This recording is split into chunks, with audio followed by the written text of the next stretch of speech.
slashes. How did you find that brand? How did that come about? Well, my entire life, black and green been my favorite colors, and I've had long-term friends with the Gasaways, Okay. and their silks are black and green with two green hoops. I actually wanted to have three green claws across my silks. Claws? Claws, like scrape marks. Okay. And I realized that the lady that did my silk said that was too much stitching. And I said, okay. Too much stitching for you. Yeah, Okay. but I sat down and actually started thinking about it, and having these dear friends that came to win the Kentucky Derby last year, and my silks with them, that shows our time together, and the slashes, I've got them to be where it represents the team that we have. They're just two lines that never cross each other. We're always parallel. We work together as a team, and that's kind of the way we see it. And I feel like that's the image that this my silks give out. You went deep. Yeah. Two parallel lines, they don't cross each other. Yeah, I like that. I like that a lot. Can we go, Chris? Okay, okay. So I want you to explain the relationship. Johnny trains for an Arkansas lumberman who is a very accomplished businessman by the name of John Ed Anthony. He started out years ago as Loblolly Stable, now races as Shortleaf Stable. And you two have had some milestones together. Your 100th Oaklawn win was for a Shortleaf horse. And John Ed could actually break history today by becoming the winningest stakes winning owner in Oaklawn's history. So just one win away. He's 2 wins away from 300 Oaklawn wins. How is that relationship, and how does that bond? What does that mean to you? First of all, working with John Ed, it's been an incredible journey, mostly because, there's history in this operation. I mean, decades of great horses, great breeding, great programs, and I feel honored to be involved with somebody like him. He's been very, more like a mentor rather than a boss. And through my early career, and we're doing this 9 years now, and still an early career considering people like the coach Wayne Lucas has been doing this for decades, and so it feels very special to be a part of his history and the beginning of mine. Not only have we won historic races together, but breaking record. We accomplished one milestone through my barn, and we've won the most winningest owner at Oaklawn Park, and now we're just one away from the most winning in stakes. It just feels great to be a part of his history. So like many in horse racing, it's a generational sport. I'm 3rd generation. You are a generational. Your dad was a rider in Colombia. So what does that mean to carry on your dad's legacy? That's right. I mean, it's all about carrying legacy. It's been, you see a lot of families here. You got the Esmusens, you got the Marcassis, the Pletchers, a lot of big names in this industry that have a lot of, Esmusen and his kids and his sons, they do fantastic. And I take inspiration out of all of them. It's been a family-built organization, and I'm a big believer in family. My dad raised us very unified with the love of horses. My mom's an incredible, caring person. Just put all that into us, and I'm trying to bring that into my brother now that he's my assistant. He works with this and trying to start another generation. And whether my kids want to continue it or not, that's all up to them. But I feel the important part of it is that my dad made it from Colombia as one of the leading apprentice rider. Tried his luck in the United States, and he had an injury which set him back. And I wanted to become a jockey like he did, but listen, I love hamburgers way too much, and just the next best time was. Can you please tell the story of the first time you had to go on a scale? Because what happens is when jockeys get their mounts that particular day, they're in the jockey's room. Sometimes you have to do what's called pulling weight. You may sit in the sauna, maybe pull a few pounds, but that didn't exactly go according to plan for aspiring jockey John Ortiz. No, yeah, that wasn't good. I mean, when you pull weight, I mean, you get really weak. You sweat a lot, And one day I left the room and I was so lightheaded and I was getting ready to pass out, and I ended up pulling over the car and laid on some lady's front yard, and I'm passing out and everybody comes throwing water on me, and this lady said, just started stuffing watermelon down my throat, and I was like, I get up and I'm crying. And he goes, what's wrong? Are you okay? Why are you crying? He's like, I just want a hamburger. So I got up and went straight to Burger King. And that was the end of my jockey career. It was ended before I even started. Well, we're glad because you're now a very accomplished trainer. He's won multiple graded stakes, which is the highest level of racing in our industry. Johnny is 42% in the money. That means his runners finishing first, second, or third in 2,300 starts. That's a very impressive stat, and has earned over $20 million in earnings in kind of a short amount of time. Yeah, no, like, I mean, I still, can't believe it sometimes. I'm not focused on my own stats. I'm usually focused on what's the day-to-day tasks at the barn, and then when you realize that people come out and point these achievements out, it makes me feel like, this is only the beginning. There's a lot more to come out. So Johnny has a very busy day. He's got several primarily in two of the graded stakes, one in the grade 3 Oaklawn Mile. I'm McDreamy, who is a gate to wire allowance winner, is making the stakes debut. Now, Johnny, there's a lot of speed in the Oaklawn Mile, and it is the short stretch of the mile run here at Oaklawn, finishing at the first finish line. What are your thoughts about the pace scenario and your expectations for I'm McDreamy? Well, I expect McDreamy to run his best race today. We still haven't let him out. I know he's won 2 races already, but both of them were wire to wire and on the wraps. So we still haven't seen the last maybe 2 gears on this horse. And I don't necessarily think he needs the front end, but I do like that we're coming out of the inside hole. Should make it quicker to the first turn, and hopefully we'll be either in the front or at a good pace, and make a strong move coming out of the turn. So you've also got a maiden. Our maidens run for a lot of money here, over $140,000. Kavanaugh is a big long shot, but it's his second time around 2 turns. Anytime a horse does something for the second time, they probably got a good lesson out of the first time. What are your thoughts on Kavanaugh? Kavanaugh is actually, if you look at him in the paddock, you'll see that he looks like he's built to go 2 turns. Nice long back, big body on him, and I think that always second time into doing something. Horses are animals of repetition and memory, and I think he learned a lot out of the last race, and I've seen a lot of improvements in the morning since that race, so hopefully he'll get the job done today. Long odds, but it's a mile and an eighth, and I think the further the better. Obviously, in the grade 2 fantasy, I talked about it on the barn tour, you send out Quiet Side, who, surprising to me, is not the morning line favorite, but the second choice at 2-1, was second in the Martha Washington, and then came home very impressively in the grade 3 Honeybee at 10-1. She is 2-1. She's going to get some respect at the window for sure. How is she training, and how did she come out of the Honeybee going into today? Well, like my dad always says, horses can't read numbers, so she's not going to be worried about her odds today, and neither will I. But, she came out of the Honeybee in fantastic shape. I mean, she went in there going like we thought. We had all the screws tight, and everything was on go. But when she came out of there, we got a different horse, a bigger, stronger, way smarter. She's been way more relaxed than she's been normally, where she's just taking it all in. But when she's training, she turns it on, and she's all go.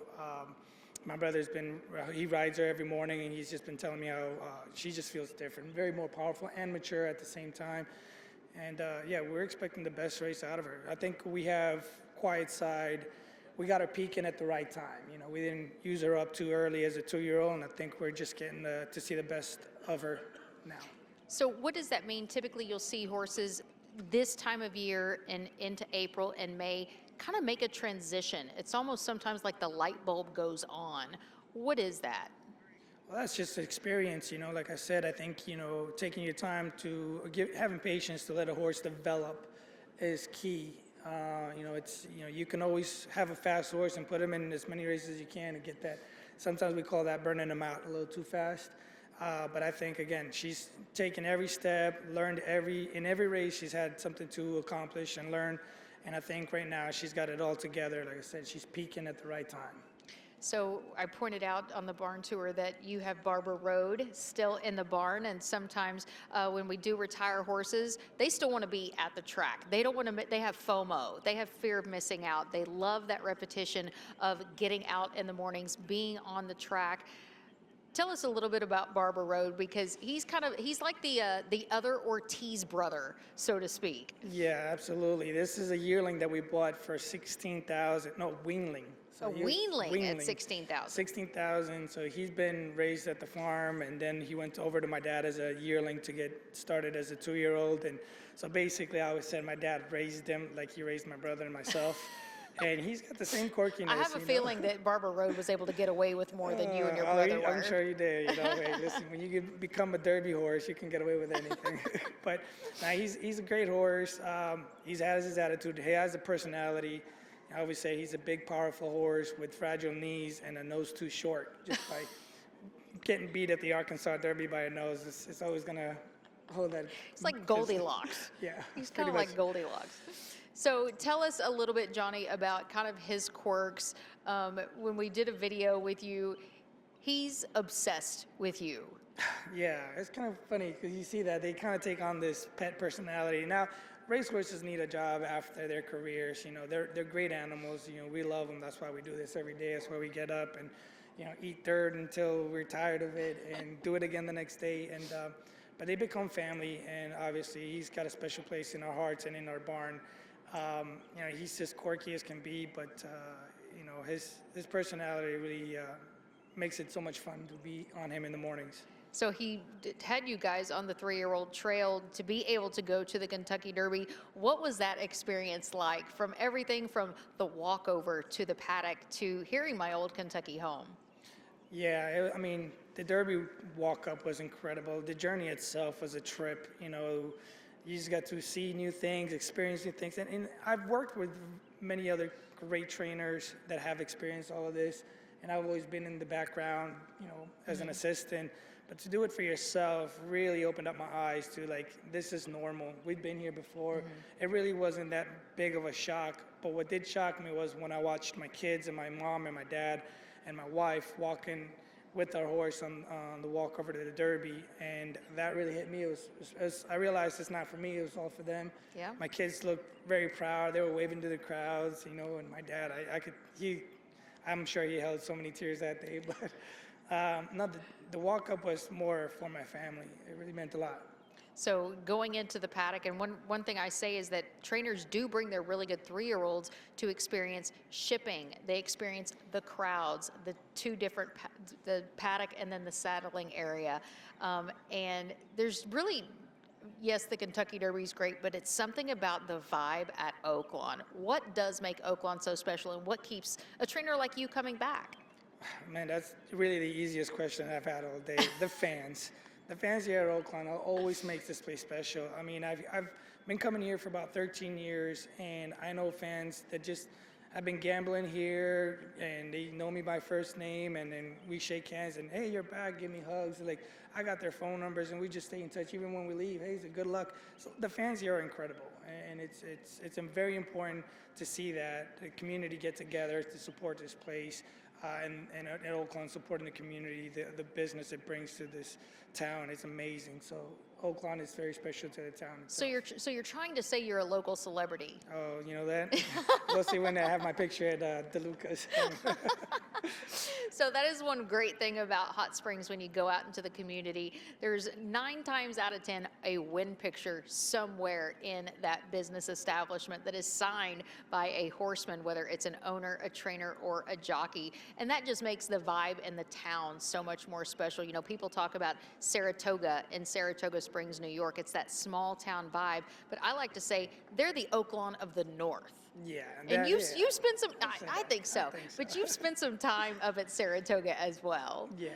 No, it's the same vibe. It's just a small community, it's small town. Everybody's into horse racing. Like I said, the community itself benefits from the racing, and it's just a joy to see big crowds, big handles, big everything. It's all for the love of the sport. So speaking of today, tell us what your barn does when the meet wraps up. We usually, it's always a bittersweet ending at Oaklawn Park when the springtime comes. You're happy to be here racing with all these great purses and the fans, like I said. But at the end of the year, there's 6 months here, and then it's time to go home. So one other thing, I know you had a very important interview the other day with Thoroughbred Daily News. I was told to ask you, do you know what I'm going to ask you? What color lightsaber would you use? Because John is a Star Wars nerd. I sure am. I almost wore my Star Wars hoodie today, actually. I decided not to. But yeah, that was a pretty good interview with TDN. It was actually, I was happy to do it because it's a little different because of, just brings a little personality into the barn and into the backside. But, my favorite lightsaber is always going to be the red lightsaber, a Anakin Skywalker. So Listen. the color is determined by the person in the movie? By Is that? yeah, pretty much. Okay, so there's multiple Star Wars. Is that the original or the remakes? Oh, no, they're all one big long story. They're all chapters. That whole thing is one big thing? Yep. It's Oh, a universe. gosh. Oh, gosh. I'm letting my nerd come out. Do what? I'm letting my inner nerd come out. Well, his nerd really comes out in his brother, who is tattooed with Star Wars. Yeah, my brother's got tattooed. My sister and my brother are really the die-hard fans. But it's brought this, like, common denominator, like, not that we don't have enough, but it makes, I got my kids involved, we got my wife involved, we all pick characters, everything Star Wars, Disney, you name it, we're all there. So speaking of the kids, what would you do if one of your kids wanted to get involved in racing? Have they expressed interest? Because every kid loves to go to the barn and feed peppermints, feed apples, feed carrots. Have they gotten that bug yet? Well, my youngest, both my kids, they love going to the barn and feeding peppermints. That's the go-to. My oldest, he's about my size. He's 12 and a half years old, and he's 130 pounds, just as big as I am. Yeah, he's a big kid. And there's no jockey in his career. No, he likes hamburgers too. He does. He's just like a linebacker. And then my youngest, 9-year-old Jaden, he has a lot of my features, very light. But right now he's talking about going to school to be a marine biologist. He wants to be a governor. He wants to be a president. So I let them dream on. The sky's the limit. They got my support to do whatever they want, and that's the biggest thing I believe in. Just supporting them. Whether they want to do something with horses or outside, you got to be there for them. So you've already got enough points with Quiet Side to get into the gate of the Kentucky Oaks. Is that vibe any different than Derby Day, or is it just the whole week is just a festival? For here? No, for to go to Kentucky. Man, it's been a festival since, she broke her maiden, I think. I think we've been looking forward to the Oaks since her maiden started. I'm not going to lie. I kind of already had high hopes for her, and they're coming to fruition, and I really like to see that. But, I mean, it's a festival in here. Work hard every day. You got to put it out there. But, we're waiting for that final race on Friday, and hopefully then there'll be a big festival for sure. One thing that always just baffles me is how a trainer can have so many horses in their barn, know what each horse, the class is. How do you determine when you do get a new horse, say from the barn at Shortleaf, that what that horse is going to be capable of? What do they need to show you to determine where they run? Ability, first and foremost, it's still like any other athlete out there. They come in and they're doing time trials. We're basically in the morning, we're training them, but at the same time, we're kind of making cuts. You'll see the ones that take off and work faster than others and start leaving them behind, their company behind. Then you start kind of be able to, what I like to call, find the early exit ramps. And, you'll be able, okay, well, this one's not going to go to a maiden special weight. This one's more like a 30. This one's going to a stakes. This one's going to go to an allowance. And so, like I said, it's not only training in the morning, it's all tryouts. Okay, that's interesting. So we're looking at the track condition now. Tractors are on the track to renovate. The track is now closed for training, actually. The track's obviously got a little bit of moisture in it. We're going to start out muddy. Hopefully, fingers crossed, there's no precipitation in the forecast. if we do get maybe a little bit of a wet track still, how do you think that's going to affect Quiet Side, or will it at all? You know, I don't know. It's horse racing, and it's just another element that we have to overcome, so it really doesn't matter. I think she's going to love it regardless. I think this filly can run on concrete if you let her. And, you know, like I said, maybe a nice tighter track might help her in the early speed. Yeah. So from a pace scenario, hopefully we're going to wind up in that winner's circle over across the way. What are your expectations for her this afternoon? Obviously a good performance. Tell us who's on her and what the day for her looks like. Well, the day for her already started early this morning when she got checked. Hang on one second. We're going to let these tractors go by.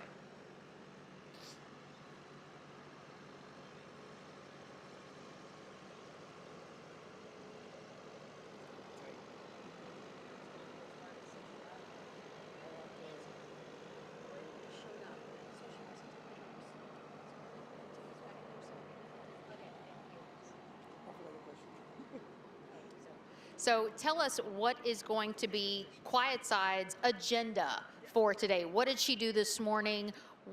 Tell us what's going to happen all the way up to post time. Well, like if you said, we early this morning, we got her out, gave her a morning bath. We walk her about for 30 minutes. The state vet comes and checks her health overall, and we got a green light.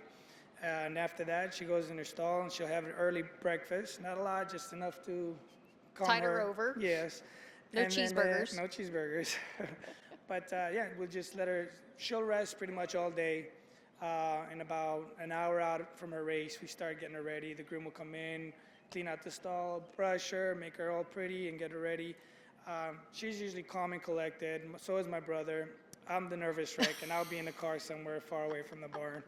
And then after that, once we put her hind bandages on, you know, we'll walk her over.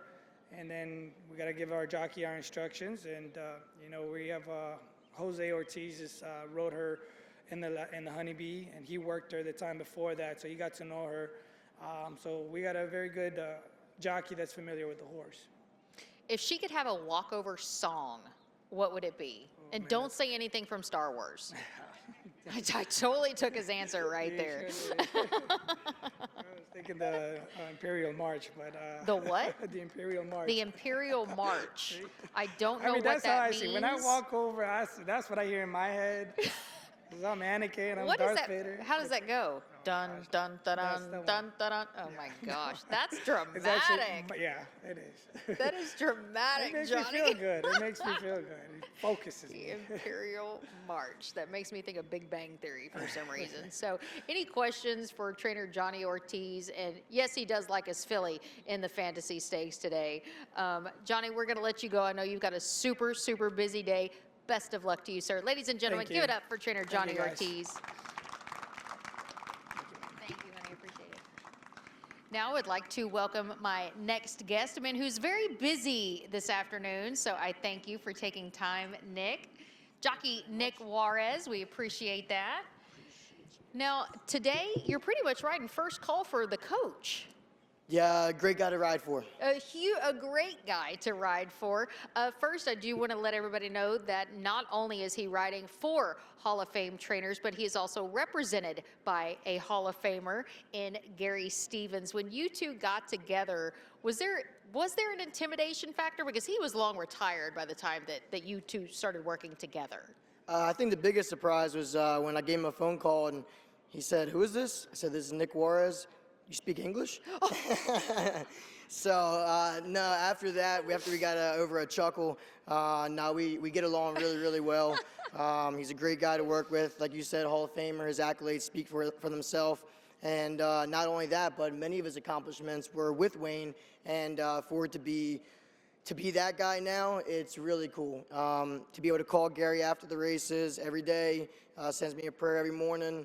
He really supports me. I love that. So a little bit of Nick stats. Nick, in his 7,100 career mounts, is 41% in the money. I love that look on your face. You're like, really? That's a really solid number. And has earned his mounts have earned over $38 million.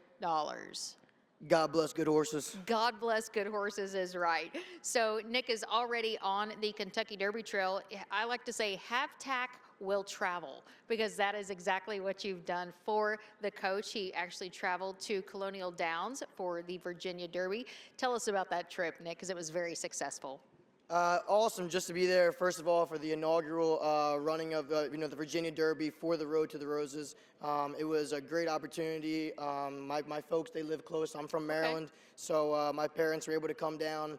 A buddy of mine from high school, well, since elementary school, like your first elementary school friend. You're still friends. We're still friends. I love that. And he got to be there, so it was definitely a dream come true. And the way American Promise did it, I mean, he completely crushed the field. God bless good horses. God bless good horses is right. And not only was that race an easy victory at 1 1/8 miles, but he also set a new track record at 1 1/8 miles as well, wearing the silks of BC Stables. So today, a very busy day for you as well. I went on Equibase and saw all your mounts, and it was Lucas, Lucas, Lucas, Lucas, Lucas. There's no better way to look at your mounts and see that you're riding for a Hall of Famer. What type of instructions does he give you, or does Baz just leg you up, his assistant, and just say, go on, kid, do what you do? Best instructions Wayne gives me is just come away from there, put a smile on the bit, and that's it. I love that. Put a smile on the bit. Yeah, there's no pressure. And like you said, I mean, being today, you're also talking about the owners, BC Stables. I mean, they obviously have a great crop this year, and they're very supportive in the barn. And, to ride horses for them and for Mr. Lucas, it's a real pleasure. So when we went by his barn this morning for the first barn tour, I pointed out that not only is he a Hall of Famer in thoroughbred racing, but also quarter horse racing as well. Just Steele is back in today in the Grade 3 Oaklawn Mile. He's a bit of a price, but I like him. He was second in last year's Arkansas Derby. He races third off the layoff and exits a really salty second level allowance. What are your thoughts on Just Steele in the mile? Well, I mean, obviously, he's been coming. It's just going to be his third start off the layoff. I just think he's getting fitter. So we're just going to see how he breaks today. Put a smile on the bit, and the rest is him. So one thing that Wayne did last year that was super impressive, he won the Honeybee with a maiden, which means that horse won their very first race of their career in a Grade 3 stakes. And I always say, if anybody can do it, it's Wayne Lucas that is going to do it. This year in the fantasy, he sends out Princess Aaliyah, who is a very impressive maiden allowance winner, and you actually rode her for that victory. Tell us about Princess. What's really cool about Princess, now we're going back with Gary Stevens and with Wayne. She's a granddaughter of Winning Colors. So that was a filly that, won the Kentucky Derby for Wayne in 1988. And anyway, just to be able to, once again, full circle, to ride a horse that, Gary got to ride, and or the grandmother. She's a very promising filly. Last time she ran a mile here, and she really dug in. We're excited to see how she runs today. So also has a mount in the Grade 1 Arkansas Derby. In both the Fantasy and the Arkansas Derby, 200 total points awarded amongst the top 5 finishers towards the Kentucky Oaks and the Kentucky Derby, respectively. You've got the leg up on Best Friend Rocket for prominent Little Rock businessman Frank Fletcher. Makes the stakes debut and was a very impressive allowance winner off the layoff. And last week when I had Wayne as my guest, he said, you know what, I haven't had this horse very long, but he obviously thought enough of him to go ahead and enter him in the Derby. Yeah, that's exactly right. I mean, it's really cool to be able to ride the Arkansas Derby today for Mr. Fletcher, and like you said, being a local guy, and trusting Wayne. Yeah. He thinks very highly of the horse, and that's why we're in it today. So tell us about your plan today. Obviously, you were out here in the morning. Tell us about a typical day in the life of Nick. Oh, every day my routine is the same. The gym here, they open at 5. I wish they opened up at 4, but if they opened up at 4, I would be there. But every day it's gym 5, and you know what? The weekends too, they don't want to open until 8, so I have to improvise. But anyways, every day it's gym 5 o'clock, steam room, sauna, cold plunge, and then I feel fresh. Wait, cold plunge? Oh yeah. Luckily, You here are at hardcore. Hot Springs Health and Fitness, they have it's a saltwater pool. So it's literally walking, like when we had snow over the Yeah. winter, you're walking past the snow to get in there. And when you get out, don't grab that stainless steel handle because you'll freeze for a second. Yeah. So You are intense, my friend. Oh, I love it. I love it. It makes me feel good. I feel like I come out in the morning a lot fresher. And that's how I want to be. I mean, I turn the water on cold in the shower, just like revitalize me. But do you go head under as well? Oh yeah, head under. Oh. Trevor McCarthy, he's a retired jockey now. He's he's on his own endeavor, but he still cold plunges, and it's great for the mental health and great for your body. Yeah. I'm going to take your word on that. So after your cold plunge in the morning, tell us about your diet, because jockeys are a different dynamic than they were 20 years ago. They didn't know as much about nutrition, maybe about fitness, but now it's a lot more. Your jockeys are a lot more knowledgeable. Tell us about your diet. So it's definitely come with trial and error. I've been riding now 11 and a half years. I was fortunate enough, like throughout high school, I wrestled, and I had to cut weight my junior and senior year. So my dad, who was also a jockey, tried showing me how to do it the right way. And, as a young kid, you're probably still eating like oodles and noodles and, whatever still going out or not going out. But yeah, it was definitely with trial and error. But now today, who I am, it's, like I said, that morning routine. And then I usually don't eat typically around until like 1:30, 2 in the afternoon. Okay. Even on my days off, it's intermittent fasting is what they call it now. Yeah. But to me, it's just normal. I mean, the human body, it's only been like 2 generations human beings have had a refrigerator. So we've always been hunters and gatherers. So the reason I believe of inflammation and all this stuff, you need 5 meals a day, yada, yada, yada. How about skip a meal, go for a run, get in the sauna. You're not hungry, you're probably thirsty.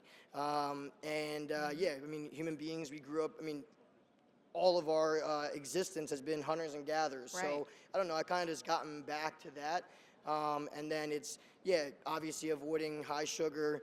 You look at a can of Coca-Cola and it's like 32 grams yeah. of sugar. It's like, you're not going to pick any type of fruit from a plant or from a tree or whatever, and it's going to have that much sugar intake. So definitely monitor my sugar. Starchy stuff really don't feel good after I eat it anyway. Too heavy. Way too heavy. Yeah. Yeah, you just feel, ugh. So. Do you have a cheat meal? Because you're very regimented. I'm not going to say, Or I a wouldn't guilty say pleasure, a guilty so to pleasure. speak. Yeah, I do. I like my sweets. Sometimes I'll see a tres leches cake or something like that. Oh, you just said the key word, tres leches. Tres leches. Yep. I don't even have an accent when I say it. Oh my God. But that's a guilty pleasure because they sell that like as a one piece.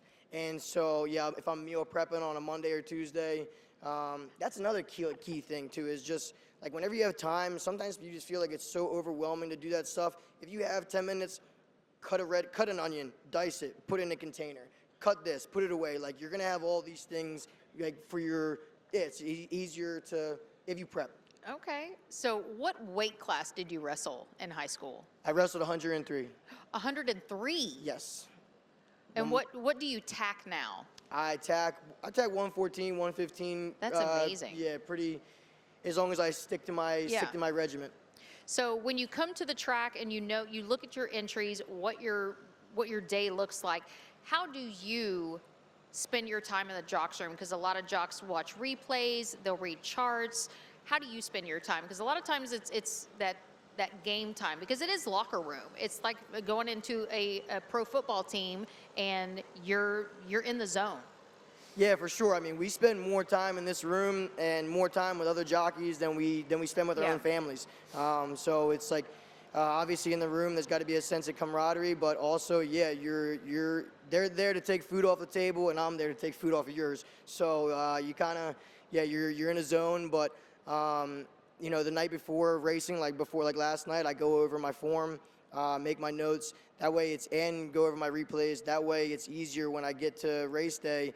It just clicks because when you're riding so many races throughout the day, and you could have just won you could just win the fantasy, right. And you come back and then you're riding like a $50,000 claim or whatever. It's just the Yeah, next. It's yeah. just it's the next race. So it's like you got to turn the page. You got to wash your face, get out there to the paddock, and bring that same enthusiasm to the next set of owners or trainer, and just to be able to compartmentalize. I'm guessing you don't do well with downtime. Try not to have any downtime. I stay pretty busy. If I'm not apparently cutting red onions in my spare time, then I'm going for a run. I go hiking a lot. I have a great dog, June. I've been very blessed with my dogs, and we took her up to Lake Ouachita on Thursday. And so yeah, if I have a recovery day, it's me tossing a ball for her, and then I don't have to put in so much work. So say you ride the 1st and the 6th, and you got several races in between. What do you do to keep busy? So so now what for between the You first eat and the that sixth? red onion. I'm gonna eat something. So and going back to nutrition, like like on race day, it's just like bringing hard-boiled eggs. Really just staying up with protein, and then also a little hack of mine. So I got into long distance running during the pandemic. Ran a marathon. Which marathon? The Stockholm Marathon. And how did you train for that? I mean, because the joke is it's not the 26 miles, it's the 0.2 miles at the end of the marathon. I don't know. I just started running. Didn't run over like 5 miles before like 2020, and then it was 2020. Went out for a long run and was dealing with a lot of stuff, anxiety, and felt like a lot of pressure. At that time, I was by myself. Yeah. So went for a long run, and the dog I have now, she was a year old at the time. I was riding in New York during the winter, and so I would leave the house, and I'd come back, and she'd like tear a shoe apart or something. So I realized it was every morning I would take her out for a run, 1, 2 miles, 3 miles. Like she was good until I got home. So she kept me accountable, and I just kept keeping myself accountable, and about a year later, I ran the Stockholm Marathon in 2021. That's impressive. So to What go was with your that, time? it was my time was 3 hours 22 minutes. I don't know if I could do anything for 3 hours and 22 minutes, much less run. That's After impressive. that, I started itching. I really want to do an Ironman, but like I got to get down. I started cycling a bunch, and I just got to get the swimming down. Not in cold plunges, but actually using my body. So, but one second. So the gels, there's running gels. So like I recommend that to if any jockeys watching this, and we can't have. You can't eat. So marathon runners, long distance runners, they have these running gels, and it's like, some of them have a little bit of caffeine, 35 milligrams, 20, but it has amino acids. It has. Is there an electrolyte in there as well? Electrolytes in there. I'm sorry, I'm butchering it, but no, they're great. Running gels, have been a game changer for me. And Keith Asmussen too. Interesting. I mean, obviously me, I have I'm a smaller stature. Keith Asmussen's very tall. Very tall. And one day I see him and he has a gel, and I'm like, no way, bro. What do you got? And he's like, The Joe boys. he's like sea salt chocolate. And I was like, man, I never had that. So we put each other on, and I got a new one actually. It's like a caramel, like a coconut chocolate or whatever it is, but it was delicious. Had it yesterday, and keeps you good until we have a good meal at home. That's really interesting. So it's more of the filling taste, and it gives you all those vitamins and supplements that you need to sustain that nutrition. Correct. And then go home and have a nice meal, go to sleep. Okay. So you kind of hit on something that I want to talk about is real quickly about anxiety. And one thing, and that is something that a lot of professional, not just jockeys, but professional athletes have dealt with. And it's been more so in the front news the last couple of years, especially with social media, which can be exhausting sometimes. It can be a rabbit hole to go down. And we've actually lost a few riders the last couple of years because of, just those social norms are not able to take care of. How do you handle the stress of all that? You all right? Yeah, I'm good. Okay. Now, I'm thinking about Alex Cancheri, Yeah. and oh man, it was and same thing, like somebody like Trevor McCarthy. He's now retired. He's like you said, he's retired, but they deal with a lot of pressures and stuff like that, and being able to cope with it. And that's why, like I said, I stick to my routines because otherwise, I think that it's very important. So, to speak on that, yeah, everybody deals with struggles in life. Yeah. You know, it's just, you got to overcome them. And, you also have people there that, like, you may think you're alone, but there's people that, like, if you reach out, Yeah. and, it's unfortunate to lose friends to that. And because, really, it's like you could have just called, Yeah. But sometimes people do have that fear of reaching out and think no one will understand them. But yeah, I admire you for speaking up on that. Today's a very big day. What's the rest of your day look like? Are we going to go eat an onion? No. Are we going to go eat a gel? I mean, what's it look like? It's actually such a long day. June is out in the car right now. I'm going to take her for a nice walk downtown because, I'll be riding into the last race today. And I feel prepared, like, with studying. I've already studied my races, replays. I mean, probably some other things just to brush over, but I feel good right now. Good. I feel good. It's a good day. It's love being here in Oaklawn. It's a awesome day. There's always such great crowds. I mean, seriously, like, all these people that I'm looking at right now, like, you guys, like, really make it for us. And like, Oaklawn is it's a great place to be. Really great place. So the meet wraps up in the early part of May. Tell everybody where you go after so they can follow you. So I'll be heading to Kentucky, now with, American Promise, and heading to the Kentucky Derby the first Saturday in May. And then, usually I would go to New Jersey during the summers, but making a change this year. And News flash to me. Okay, breaking news here. So, yeah, making a change and gonna following wherever it goes. Okay. Yeah, we're riding the wave right now. I'm on a really, really good wave right now. Things feel really good. And, a lot of things feel like they're just manifesting, and just trying to keep my eye on that. Power of positive thinking is a very big thing. What are your thoughts going into that first Saturday in May? Because that's a lot of pressure as well, but not just the race itself, but the whole weekend is a vibe. It's a festival. That's a different type of thought process to not only go to the paddock, sit on your horse through my old Kentucky home, and then load in the starting gate of 20 horses. Yeah, you definitely don't want to minimize it. I mean, this is what you dream about as a jockey. You dream about as a kid or anybody involved in the sport. I mean, this is what you dream about. But at the same time, you got to remember, like, it's like that moment, like my first graded stake win. I'll never forget. It's a horse. He's valid. I own him now. He's at my mom's farm in Maryland. But he's a horse that won graded stakes before, and with somebody else on his back. And I had that realization that, he's done this before. He's going to do it again. Just do my job. So, when I was in the gate, mane in hand and just two green things touching, and you're waiting for that daylight just to pop. It's like one breath, and this is it. That's amazing. I mean, we see sometimes on GoPros that they attach on jockeys' helmets, but there's no way to get what that sensation really is like unless you're on them like you are. That's a true gift to be able to have. Well, thank you. God bless good horses. God bless good horses, and God bless Nick Juarez. Thank you so much for taking time out this morning. We really do appreciate it, and best of luck today. Thank you. Nick is very easy to cheer for, so thank you. We appreciate your time. Appreciate you guys. Take care.